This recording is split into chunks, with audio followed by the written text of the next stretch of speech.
एक साल पुरानी बात है। एक कारपेंटर था है कि जब बच्चा माँ के पेट में होता है पर बच्चों में ये बीमारी क्यों आ गई वो नहीं समझ पाएंगे। उन्हें ऐसा लगेगा कि यार इतनी छोटी सी उम्र में कैसे हो सकता है मोतिया। बिल्कुल हाँ, अनेर के आसपास कोई गांव है, वहां से वो बंदा आया था। टाइमली अगर नहीं किया गया तो कई बार क्या रहता है, बच्चे की विजन हम लोग नहीं ला पाते। और आईज, आंखों का मतलब एक बहुत इंपॉर्टेंट रोल है हमारे शरीर में।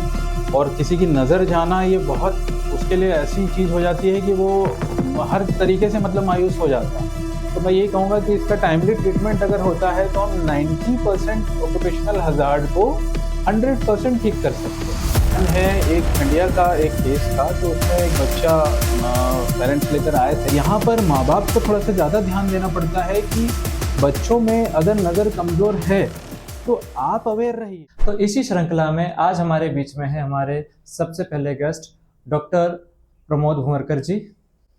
आपका स्वागत है यहाँ पर। Thank you very much.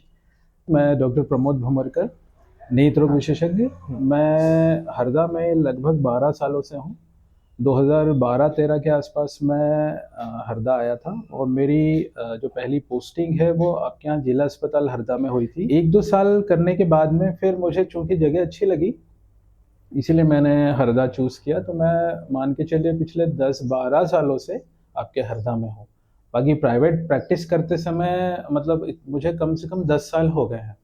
मेरा पोस्ट ग्रेजुएशन जो है वो Rewa medical SS medical college से हुआ था। और उसके बाद में फिर हम लोग को फेलोशिप एक करनी होती है, तो वो फेलोशिप के लिए 2 बड़ी जगह गया था। एक शंकर नेत्रालय चेन्नई, और वहाँ मेरी शॉर्ट टर्म फेलोशिप हुई थी।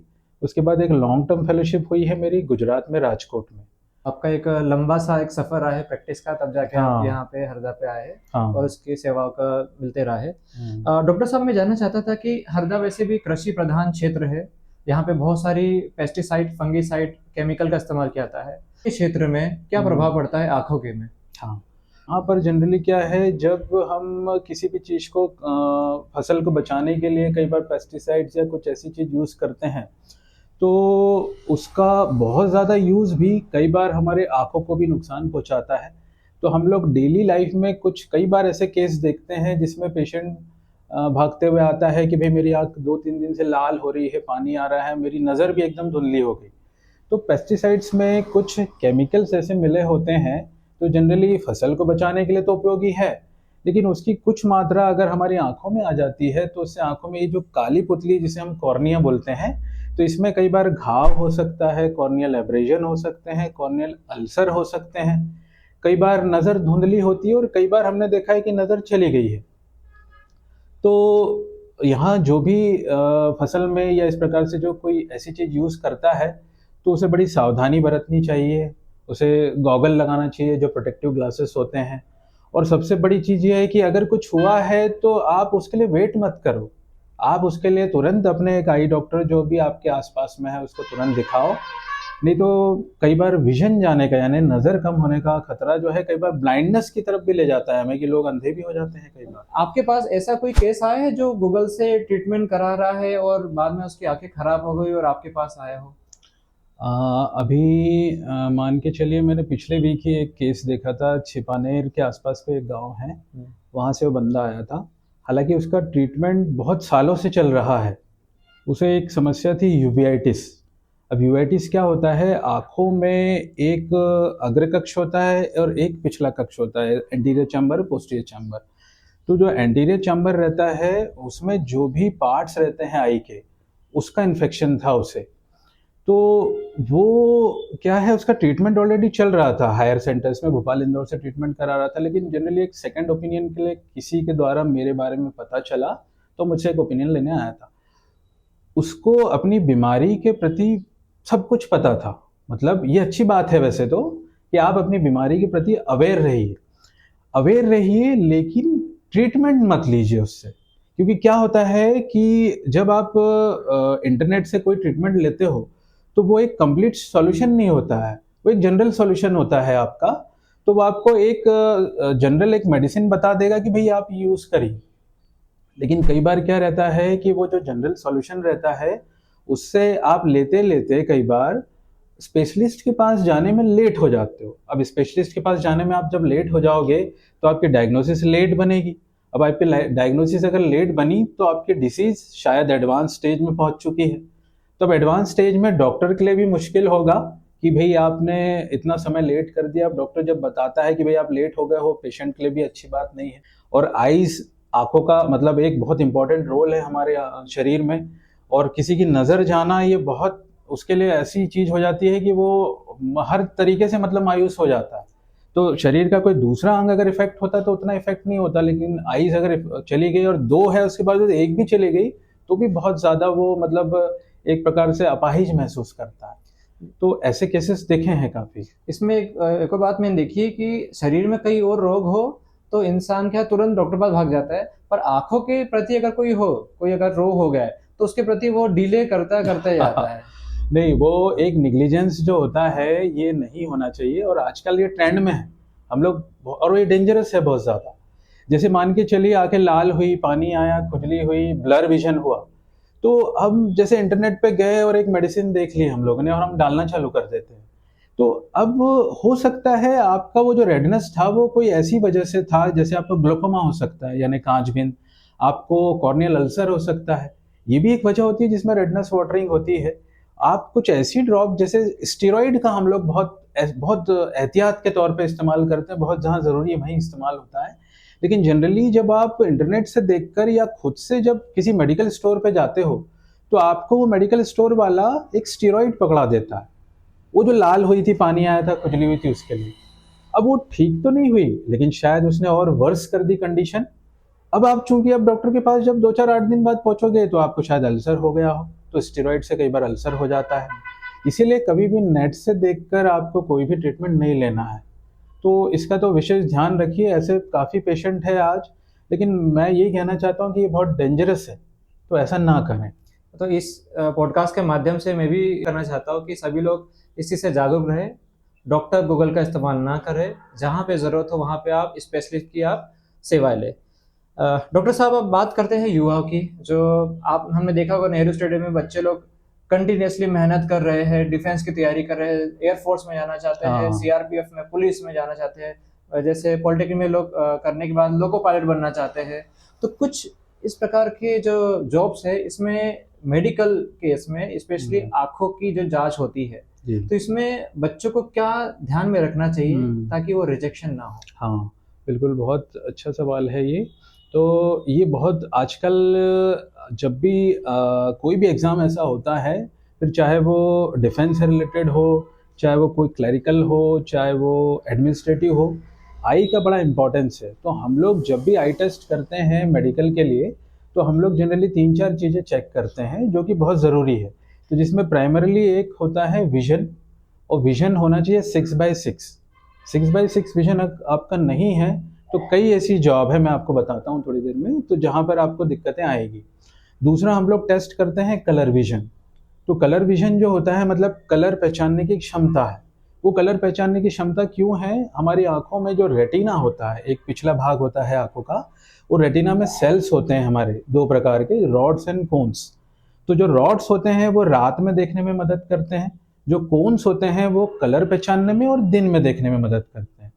तो कई बार इसकी जेनेटिकली डेफिशिएंसी हो जाती है तो हमें कलर ब्लाइंडनेस हो सकती है, ये भी ज़रूरी है। तीसरा हम लोग देखते हैं कि नाइट विजन प्रॉपर है, बाइनोकुलरिटी प्रॉपर है, ये देखा जाता है। चौथा, कोई ऑपरेशन तो नहीं कराया गया है, जैसे लेसिक ऑपरेशन होता है जनरली आजकल बहुत ट्रेंड में है, क्योंकि चश्मा कोई नहीं पहनना चाहता है तो वो चाहता है कि भाई मेरा चश्मा उतर जाए। अब जब मेडिकल में कुछ ऐसे जॉब्स है, खासकर जैसे डिफेंस वाला, आर्मी, नेवी, एयरफोर्स, रेलवेज होते हैं, ट्रैफिक वाले होते हैं, फायर वाला जो एक होता है एग्ज़ाम, इन सब में क्या है आपका विजन 6/6 होना चाहिए। अगर आपका विजन 6/6 नहीं है तो इन एग्ज़ाम्स में आपको नहीं लिया जाएगा। उसके अलावा अगर मान के चलो जैसे लेसिक सर्जरी मैंने बताई कि भाई लेसिक सर्जरी करा के भी कई लोग एंटर कर जाते हैं, तो ऐसे में जो डिफेंस है खासकर उसमें लेसिक सर्जरी अलाउड नहीं है। कुछ हद तक के जो आईएएस, आईपीएस यानी एडमिनिस्ट्रेटिव पोस्ट रहती हैं वहाँ पर अगर लेसिक के बाद विजन नॉर्मल आ गया है तो एक्सेप्ट कर लेंगे आपको। और नाइट विजन वाला जो मैंने बताया था आपको, बाइनोकुलरिटी जो होती है, ये जो फायर वाले होते हैं, जो पायलट्स होते हैं, इनमें बिल्कुल भी अलाउड नहीं है। अगर आप मान के चलिए आपका नाइट विजन प्रॉपर नहीं है तो वहाँ पर इनको नहीं लिया जाएगा। अब कुछ केसेस में क्या होता है, कुछ नंबर एक्सेप्टेबल्स होते हैं, जैसे माइनस में 2.5 तक, प्लस में 2.5 तक, और एक एस्टिग्मेटिज्म करके एक समस्या होती है जिसमें +1 -1 ले सकते हैं अपन। तो जैसे बैंक्स वाले हो गए, कुछ क्लरिकल वर्क वाले हो गए, मेडिकल में कोई जाना चाह रहा है, इंजीनियरिंग में कोई जाना चाह रहा है, तो यहाँ एक्सेप्टेबल है ये। तो मेनली जो अगर आप डिफेंस की बात करें ना, तो वहाँ पर ऑल टुगेदर आपके जितनी भी चीज़ें हैं आइज़ में, आपका डिस्टेंस विजन, नियर विजन, आपका कलर विजन, ये नॉर्मल होना चाहिए। और चश्मा अलाउ नहीं है, चश्मा अलाउ नहीं है यहाँ पर। हाँ ठीक है बताइए, क्योंकि जनरली क्या होता है, कुछ बच्चों में अगर कुछ प्रॉब्लम्स होती है तो अब वो मेहनत तो कर रहे हैं, सही है, अब उनको पता नहीं कि मेडिकल में तो निकलना ही नहीं है। हाँ। तो उनके फालतू में 2 से 3 साल जाते हैं और बाद में पता चलता है कि हम तो बिल्कुल बिल्कुल। हम लोग जनरली जैसे 10th 12th के बाद में कोई बंदा इस प्रकार की तैयारी कर रहा है और उसे अगर पहले से ही पता है तो उसको थोड़ा सा एजुकेट भी करते हैं कि भाई आपको ये विशेष ध्यान रखना पड़ेगा कि अगर विजन कम है तो मैं मेडिकल में शायद रिजेक्ट हो जाऊं, और वो आपको फिर अच्छा नहीं लगेगा। तो इसलिए आप अपना एम, अपनी जो जॉब है उसी प्रकार से चूज करिए कि भाई आपको बाद में दिक्कत ना हो, और हमेशा एक सेकेंडरी ऑप्शन आपके पास होना चाहिए कि भाई ये नहीं तो ये सही। अच्छी बात की, और थोड़ा बातों को थोड़ा कैजुअल ले चलते हैं। डॉक्टर साहब, आप ये बताइए, आपका डॉक्टर बनने का सपना कैसा था या आपकी जर्नी कैसी थी? एक्चुअली में क्या है, मैं जब 11th 12th में आया था, जो हमें सब्जेक्ट चूज करने पड़ते हैं, तो मैं एक छोटी सी जगह से पढ़ा हूँ, सारनी पाताखेड़ा। तो वहाँ मैं जब पढ़ता था तो उस दौरान वहाँ स्कूल 10 तक ही हुआ करता था। तो मैं अपने 11th 12th करने के लिए छिंदवाड़ा चला गया था, क्योंकि वहाँ मेरे चाचा जी थे। अब ये मेरे चाचा जी की ख्वाहिश थी कि मैं मेडिकल में जाऊं। अब मैंने अपनी लाइफ में बहुत सारी चीज़ें ऐसी देखी है कि मुझे ये लगता था कि यार मैं थोड़ा सा पढ़ लूँगा बहुत है मेरे लिए, क्योंकि मेरी जो मदर है वो जब मैं बहुत छोटा था, 3-4 साल 5 साल का, तब से वो बीमार थी, तो उन्हें अस्थमा है। तो मेरे स्कूल लाइफ में, मिडिल स्कूल हाई स्कूल तक के, उनकी तबीयत बहुत ज़्यादा ख़राब रहती थी, बहुत ज़्यादा। तो जब मैं स्कूल भी जाता था तो ये मान के चलिए मैं घर के काम कंप्लीट करके जाता था। आपको लगेगा कि यार ऐसे कैसे पॉसिबल है, लेकिन मैं घर में खाना बना के जाता था, अर्ली मॉर्निंग पोछा लगा के जाता था, मैं कपड़े धो के इवन जाता था, और अपना टिफिन भी तैयार करता था। पापा की जो जॉब थी वो माइंस में थी, कोल माइंस है हम लोगों के उधर, तो कोल माइंस में जॉब थी, तो उनको उतना टाइम नहीं था। और पापा चूंकि घर में हालत बहुत अच्छी नहीं थी, इसीलिए क्या है, कभी डबल शिफ्ट भी करते थे। 8 घंटे का जॉब होता था, कभी 4 घंटे एक्स्ट्रा कर लिए, तो इस टाइप से। तो ये मैंने क्या है अपने बचपन में देखा है। तो मैंने चाचा जी को भी नहीं बताया था, और मैंने क्या मैथ्स और साइंस दोनों सब्जेक्ट ले लिए थे। उनको मालूम ही नहीं है मैंने मैथ साइंस लिया है, क्योंकि मैं सोच रहा था यार चलो ठीक है, देखा जाएगा, जो भी होगा, इधर नहीं तो इधर सही। लेकिन बायो थोड़ा सा इंटरेस्ट आते गया। फिर जब मैं 11th में था उस समय इंटरेस्ट, 12th में और इंटरेस्ट जागा मेरा। पता नहीं चल पाता था किसी से कि भाई ये इस फील्ड में भी कुछ होता है, बस ये सुन रखा था यार इंजीनियरिंग होती है और मेडिकल होता है। तो बस चाचा की एक ख्वाहिश थी, मान के चलिए, चाचा जी तो मेरे अब इस दुनिया में नहीं रहे, उनकी डेथ हो गई है, तो ये मान के चलिए उनकी ख्वाहिश के लिए ही मैं डॉक्टर बना। जो होता है फिर अच्छी होता है, आपके चाचा जी की जो उम्मीद थी उसमें। वैसे देखिए, एज ए पेशेंट आपको ऐसे प्रोफेशनल लाइफ जानते हैं कि आप लाइफ कैसे रहते हैं, हम जानना चाहते हैं कि डॉक्टर साहब ऐसे पर्सनल लाइफ में कैसे हैं, क्या पसंद है आपको, क्या हॉबीज है आपकी? देखिए, मेरी जो ब्रांच है, एक्चुअली मैं एक आई स्पेशलिस्ट हूँ, तो नेत्र वाली जो ब्रांच होती है ये बेसिकली ऐसे बहुत ज़्यादा इमरजेंसी वाली ब्रांच नहीं है जिसमें बहुत हाय तौबा या बहुत इमरजेंसीज रहती है। मैंने चूज़ भी ये इसलिए किया था कि मुझे एमबीबीएस के बाद में थोड़ा सा कूल ब्रांच चाहिए है, कि जहाँ मैं अपनी फैमिली को भी समय दे सकूँ। इसके अलावा थोड़ा सा ट्रैवलिंग बहुत अच्छी लगती है। दूसरा, मुझे जो है खाने का बड़ा शौक है, खाना बनाने का। अच्छा, हाँ। कि चलिए सब कुछ ही बनाने आता है। इसके अलावा दोस्तों में रहना, थोड़ा सा गैदरिंग, ये सब चीज़ों में बड़ा मज़ा आता है मुझे। मैं देख रहा हूँ कि आपकी एक बैलेंस लाइफ चल रही है, प्रोफेशनल भी और एक पर्सनल लाइफ भी बहुत ज़रूरी है। बात करते हैं व्यवसाय की। कुछ व्यवसाय ऐसे रहते हैं जिसमें जो काम करने वाले लोग रहते हैं वो एक्सपोज रहते हैं, जिनकी आग जल्दी खराब हो सकती है। तो ऐसे कौन कौन से व्यवसाय है और उन प्रकार के कारीगरों को क्या ध्यान रखना चाहिए? हाँ बिल्कुल। तो व्यवसाय में जो सबसे कॉमन है उसमें ये जो वेल्डर्स होते हैं, जो अपने मैकेनिक्स होते हैं, कारपेंटर्स होते हैं, कुछ जो केमिकल ऐसी इंडस्ट्रीज या फैक्ट्रीज में काम करने वाले, हमारे जो हेल्थ केयर वर्कर्स होते हैं उनमें बायोलॉजिकल हजार्ड्स होते हैं, एक डिजिटल हजार्ड्स होता है जो अपने मोबाइल से होता है, ये भी एक हजार्ड है एक प्रकार का। तो जनरली क्या होता है हम लोग के पास में डेली जब हम ओपीडी देखते हैं तो ज़्यादातर जो पेशेंट्स आते हैं वो वेल्डिंग वाले, वो आयरन की चिप वो चली जाती है उनकी आंखों में, या वुडन पार्टिकल्स।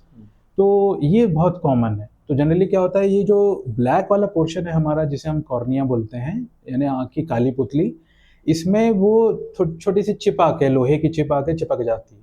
अब पेशेंट को ये चीज़ 2 या 3 दिन बाद पता चलती है। उसका रीज़न ये है कि जो ब्लैक वाला पोर्शन रहता है ये एवास्कुलर रहता है, मतलब इसमें वेसल्स नहीं होती और इसमें नर्व भी नहीं होती, तो ये सेंसेशन ही नहीं होता है, आपको पता ही नहीं चलेगा, पेशेंट को पता ही नहीं चलता।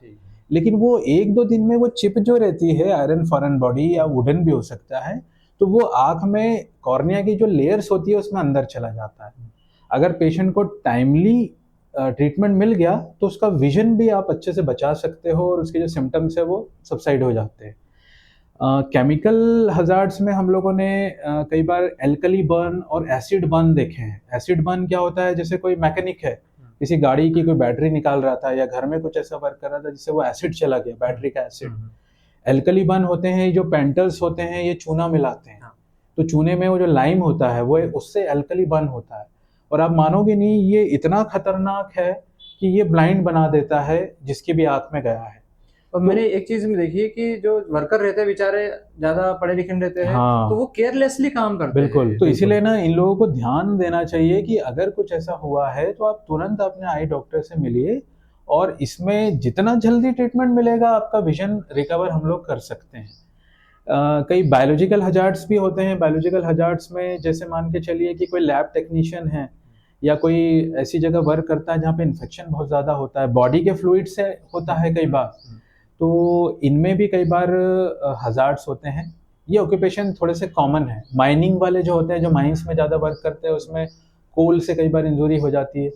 ये कुछ कॉमन है जहाँ पर हम लोगों ने देखा है। तो मैं यही कहूँगा कि इसका टाइमली ट्रीटमेंट अगर होता है तो हम 90% ऑक्यूपेशनल हजार्ड को 100% ठीक कर सकते हैं। अर्थात ये कम आय वाले रहते हैं और इनको अगर इस प्रकार की कोई समस्या आ जाए तो उनका बहुत बड़ा उनके आय का स्रोत ये इलाज में चला जाता है। तो कृपया करके आप लोग जब कुछ अगर दिक्कत आ रही है तो जितना जल्दी आप उसके डॉक्टर पास जाएंगे उतनी जल्दी आपका समाधान होगा। डॉक्टर साहब, ऐसा कोई केस आया आपके पास में जो आपने कुछ ट्रीट किया है जो बिल्कुल यूनिक लगा इस चीज में? आज से 1 साल पुरानी बात है।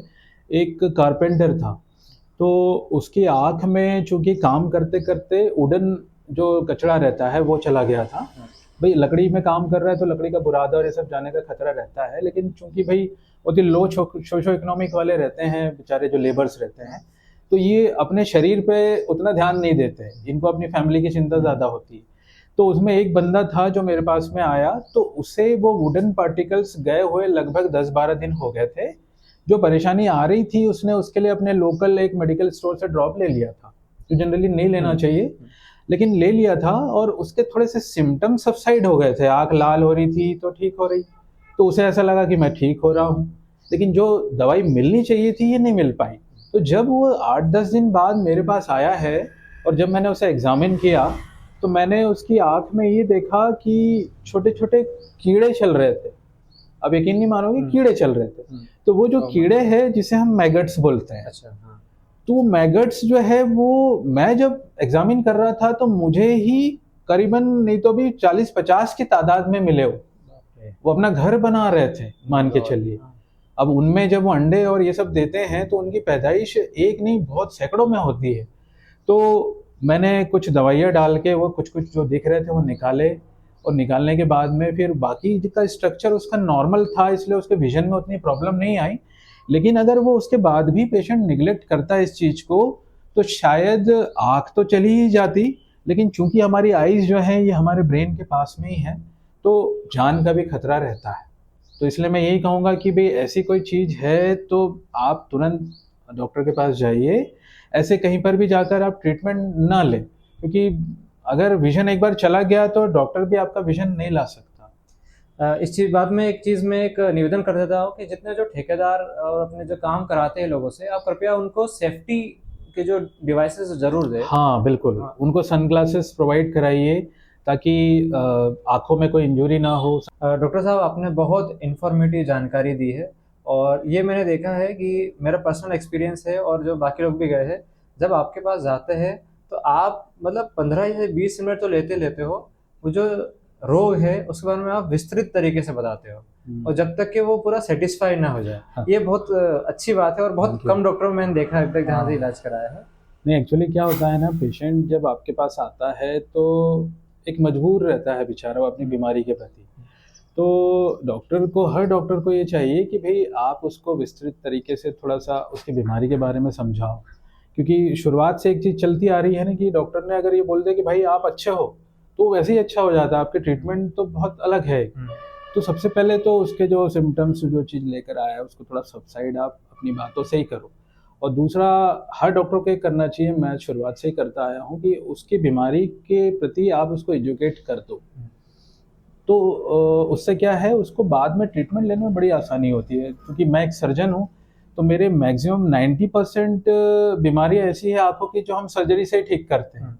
चाहे वो मोतियाबिंद हो, चाहे कांचबिंद हो, चाहे आँख तिरछी हो गई हो, चाहे पलक गिर गई हो, चाहे कोई रेटिना की समस्या हो, तो हर चीज़ का इलाज सर्जरी ही है।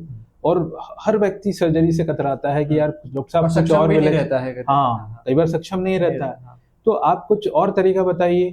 तो इसीलिए क्या है कि तरीका तो नहीं है कुछ, जो है वो तो करना ही है, लेकिन पेशेंट को थोड़ा सा समझा दिया करे। तो कॉमन जो प्रॉब्लम होती है आंख में वो है मोतियाबिंद। क्या मोतियाबिंद समय के साथ ही होता है, ये किसी भी एज ग्रुप को हो सकता है? चाहिए, बहुत अच्छा सवाल किया आपने। तो देखिए, सबसे पहले तो मैं आपको ये बताना चाहता हूँ कि मोतियाबिंद जो रहता है हमारे आँखों में, एक आई का एक स्ट्रक्चर है लेंस, उसमें होता है। आँखों में 3-4 स्ट्रक्चर्स होते हैं, तो ये जो मोतियाबिंद है वो एक लेंस जो पार्ट होता है, केवल उसकी बीमारी है। तो ये जो लेंस जो ट्रांसपेरेंट था, ये धुंधला होने लगता है।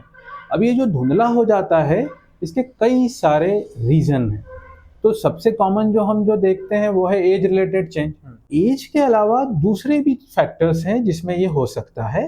तो जिसमें एक सबसे कॉमन होता है, हमें कोई बीमारी तो नहीं है, तो खासकर डायबिटीज़ वालों को, ब्लड प्रेशर वालों को मोतियाबिंद जल्दी आता है।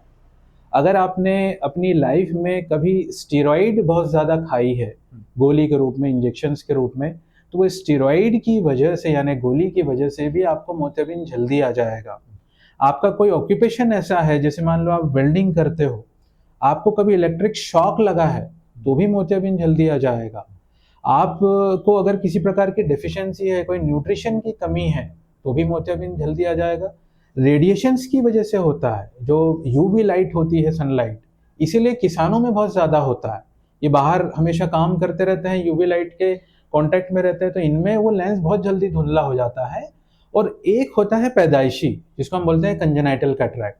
तो बिल्कुल पैदाइशी भी होता है, और पैदाइशी होने का रीज़न ये होता है कि जब बच्चा माँ के पेट में होता है, उस दौरान माँ को कोई दिक्कत थी 9 महीने में, या फिर कोई ऐसी बीमारी हो गई या किसी चीज़ की कमी हो गई, तो उसकी वजह से बच्चा जब पैदा होता है तो कई बार वो मोतियाबिंद यानी कि धुंधला लेंस लेकर पैदा होता है।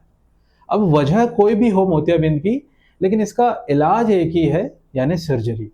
तो बिना सर्जरी के लिए सर्जरी के उसे ठीक नहीं किया जा सकता है। तो अगर वो बच्चों में भी हुआ है तो हमें टाइमली सर्जरी करनी पड़ती है। तो बच्चों की सर्जरी 1 साल में ही प्लान करनी पड़ती है। मतलब पेरेंट्स को बहुत जागरूक रहना पड़ेगा इस चीज़ में अगर। बिल्कुल, हाँ।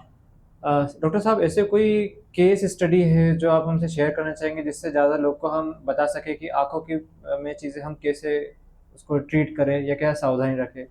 हाँ, केस स्टडी में अगर मैं बताऊँ आपको, तो एक, जैसे मैंने अभी थोड़ी देर पहले आपको एक कारपेंटर जो थे उनका मैंने बताया था कि भाई यार ऐसा एक इंसिडेंस था कि जिसमें वो आँख खो चुका था लेकिन बच गई आँख। तो मैं यही बोलना चाहूँगा कि भाई थोड़ा सा अवेयर रहें आप। अब जैसे मैंने आपको ये बताया अभी कंजेनिटल कैटरैक्ट, तो मैंने भी कई ऐसे बच्चों के ऑपरेशंस करे हैं। बच्चों में मोतियाबिंद भी होता है, कांचबिंद भी होता है। अब इसको टाइमली अगर नहीं किया गया, बच्चे की विजन हम लोग नहीं ला पाते।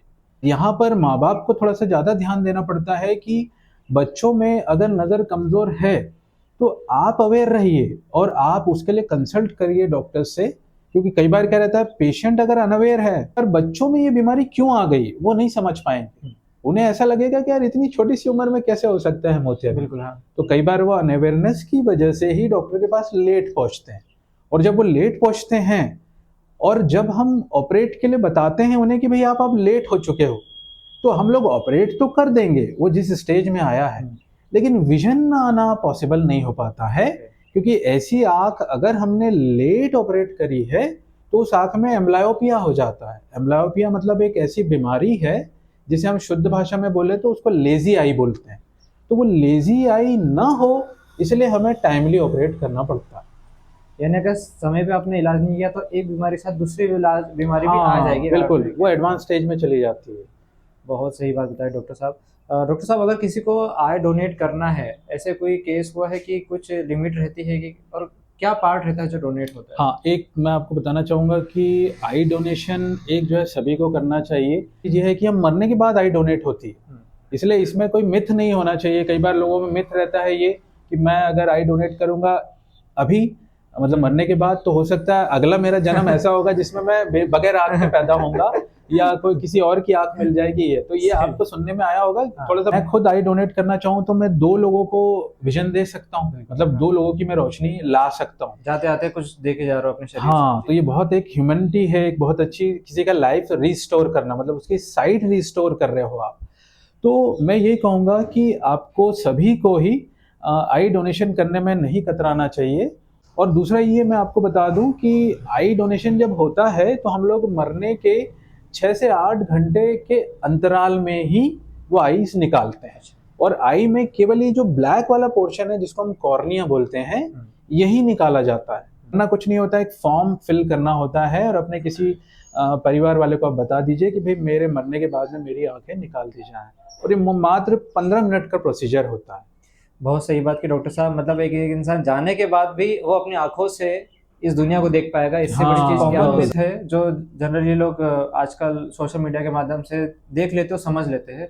सच्चाई क्या है आंखों के संबंधित, बताइए। हाँ, मिथ, अब हम लोग क्या है डेली प्रैक्टिस में कई बार ऐसे पेशेंट्स देखते हैं जिनको चीज़ें नहीं पता होती है। जैसे मैं अगर चश्मे से रिलेटेड बताऊं तो कई बार ऐसा लगता है कि रेगुलर चश्मा मैं पहनूंगी तो मेरी आंखें वीक हो जाएगी, ये भी एक मिथ है। तो चश्मा आपकी केवल नज़र क्लियर कर रहा है, उसके लिए दिया गया है। आपकी आंखों में जो चेंजेस आएंगे वो एक नेचुरल प्रोग्रेशन होगा जो एज रिलेटेड भी हो सकता है। तो चश्मा रेगुलर पहनना बोले तो इससे आपकी आंखों में कोई ऐसा मतलब आँख खराब हो जाएगी ऐसा कुछ नहीं होता, ये एक मिथ है बहुत बड़ा। उसके अलावा कई बार ये रहता है कि जो गांव के जो पेशेंट्स आते हैं जनरली उनको जैसे लाल हुई, पानी आया, खुजली हुई, तो कई बार क्या है वो गाय का घी, शहद, कई बार गौमूत्र, ये तक देखा है हमने। तो ये डाल के आते हैं, मैं पिछले 8-10 दिन से यही डाल रहा था बोलते हैं, लेकिन अब ये हो गया। तो ये एक मिथ है, उनको एक्चुअली विश्वास है उस चीज पे कि ये डालने से ठीक हो जाता था, ये भी एक मिथ है। लेकिन तो आपको क्या है कि ये इस प्रकार के ट्रीटमेंट नहीं करने हैं। आप किसी भी चीज को 1 या 2 दिन देखो और 3rd डे वो चीज नहीं ठीक हो रही है तो आप अपने आई डॉक्टर से मिलिए। ऐसी कोई घटना जो आपको याद आ रही है हरदा में जो घटी आपने ट्रीट किया? हाँ, तो अभी पिछले मैं 10 सालों से प्रैक्टिस कर रहा हूँ, तो हर साल दिवाली पे पेशेंट्स हम लोग देखते ही हैं। कुछ ऐसे पेशेंट्स रहते हैं जिनमें इंजरी बहुत अंदर तक होती है। तो मुझे ध्यान है एक हंडिया का एक केस था, तो उसमें एक बच्चा पेरेंट्स लेकर आए थे, सेम डे रात में ही देखा था मैंने, इमरजेंसी थी। तो उसकी आँख की काली पुतली जो थी वो पूरी सफ़ेद हो गई थी, सूजन आ गई थी। अंदर के जो स्ट्रक्चर्स थे वो फर्स्ट डे हम लोग नहीं इवेलुएट कर पाए क्योंकि अंदर का हिस्सा कुछ दिख ही नहीं रहा था। तो तुरंत हम लोगों ने उसको ट्रीटमेंट स्टार्ट किया, 2-3 दिन में मैंने फॉलोअप करे तो अंदर का हिस्सा फिर दिखने लगा। लेकिन क्या हुआ था कि अंदर उसे कैटरेक्ट आ गया था, मोतियाबिंद। तो मोतियाबिंद फिर हमने जैसी सूजन कम हुई तो मोतियाबिंद का इलाज एक ही होता है, ऑपरेशन, तो उसे भी तुरंत करना पड़ा। बस ये था कि उसका जो पिछला हिस्सा था रेटिना वो अच्छा था, इसलिए उसका विजन अच्छा आ गया है, ऑपरेट हो चुका है बच्चा। लेकिन वो कंपेयर करता है जब अपनी दूसरी आँख से तो उसका विजन कहीं ना कहीं उस आँख से कम है। बहुत खास बात बताई डॉक्टर साहब आपने, क्योंकि बच्चे लोग अपनी खुशी मनाते हैं पर उसमें सावधानी बहुत ज़रूरी है। तो त्योहार का सीज़न है, कृपया पेरेंट्स अपने छोटे बच्चों को ध्यान रखें। मैंने ये भी देखा कि आप समाज सेवा में बहुत लगे हुए हैं, ज़्यादातर आप गरीब और ज़रूरतमंद लोग के लिए, उन लोग के लिए आप फ्री कैंप हमेशा लगाते रहते हैं आए दिन। तो ये जो आप कैंप लगा रहे हैं, इसका उद्देश्य क्या है? से ही मेरा ये था कि मैं कुछ फ्री ऑफ कॉस्ट भी सर्जरी मतलब पेशेंट को सुविधाएं दूंगा, क्योंकि हम जहाँ रहते हैं एक्चुअली वहाँ पर कई ऐसे लोग हैं जो बहुत ही पुअर क्लास के भी हैं, उनकी सोशो इकोनॉमिक कंडीशन बहुत अच्छी नहीं है। तो कुछ लेबर क्लास के लोग हैं, बहुत बिलो पॉवर्टी लाइन वाले हैं, जो बड़े मुश्किल से खाना भी उनके अगर नसीब हो गया तो बहुत मतलब वो शुक्रगुजार रहते हैं भगवान का। तो मतलब हम लोग ये चाहते हैं कि भाई आँखों की वजह से कोई ब्लाइंड ना हो, मतलब क्योंकि भाई स्वास्थ्य का अधिकार तो सबको ही है। तो आँखों की जो सर्जरीज़ होती है वो इतनी कॉस्टली नहीं होती है। इस शरीर में आँखों का जो है वो एक बहुत बड़ा इम्पोर्टेंस है कि कोई व्यक्ति अगर अंधा है, उसके हाथ पैर है सही सलामत, लेकिन फिर भी वो काम नहीं कर पाएगा, उसको कई जगह दिक्कतें आएगी, मतलब एक प्रकार से वो बिल्कुल बेसहारा जैसा हो जाता है। क्या है, हम लोग फ्री ऑफ कॉस्ट सर्जरी करते हैं हमारी तरफ से ही, और इनको दवाइयाँ भी देते हैं हम लोग हमारी तरफ से, और इनके फॉलोअप्स भी पूरे फ्री रहते हैं। फिर लाइफ लॉन्ग ये लेंस हाथ में पड़ा रहता है, देखने में दिक्कत कभी आती नहीं है इन्हें। तो मैं जो हूँ पिछले 10 सालों से फ्री ऑफ कॉस्ट सर्जरी भी कर रहा हूँ, साथ में मेरा एक प्राइवेट हॉस्पिटल है, लेकिन मेरे यहाँ पर ये सुविधाएं हैं। तो अगर कोई आर्थिक रूप से कमज़ोर है तो मैं ये आपके माध्यम से कहना चाह रहा हूँ कि अगर किसी को ज़रूरत है तो हम लोग फ्रिक्वेंटली कैंप्स करते हैं, इसका प्रचार होता है तो लोगों में ये पता चल ही जाता है उन्हें। हम लोग कैंप्स करने से पहले काफ़ी प्रचार करते हैं। हम लोग हमारी तरफ से जितना हो सकता है निःशुल्क ऑपरेशन करेंगे। डॉक्टर साहब, ये बहुत अच्छी बात की आपने कि एक आप अपने प्रोफेशन के साथ-साथ एक सेवा भाव भी आप कर रहे हैं, परोपकार कर रहे हैं। आज आप हमारी जो बातचीत थी उससे हमने बहुत सारे पहलुओं को देखा। हमने आपकी प्रोफेशनल लाइफ़ को देखी, पर्सनल लाइफ़ में देखा। साथ-साथ इसका प्रभाव जो हरदा प्रदेश को मिल रहा है। ज़्यादातर हमने देखा था कि जैसे आप free of cost of camp कर रहे हैं, जिसमें बहुत लोग को उसका उपयोग हो रहा है। मैं इस चैनल के माध्यम से हमारे हरदा रहने वाले लोग हैं, उनसे भी निवेदन करना चाहूँगा कि वो जब उन्हें पता चले कि फ्री कैंप हो रहा है तो सभी में आप प्रोपेगेट करें, इसका प्रसार करें, ताकि ज़्यादा से ज़्यादा लोग इसका प्रचार करें। क्योंकि आँख ऐसी चीज़ है कि अगर आपने इसमें लापरवाही की तो ये वापस ठीक नहीं हो सकती है, इसको रोक ज़रूर सकते हैं और सही टाइम पे उसका इलाज करें। डॉक्टर साहब, आपका बहुत-बहुत धन्यवाद आपका समय देने के लिए। हम उम्मीद करते हैं कि आप आज हमारे जो वार्तालाप से हरदा वालों को बहुत ज़्यादा फ़ायदा मिला हुआ होगा और कुछ न कुछ नया सीखने को मिला। धन्यवाद।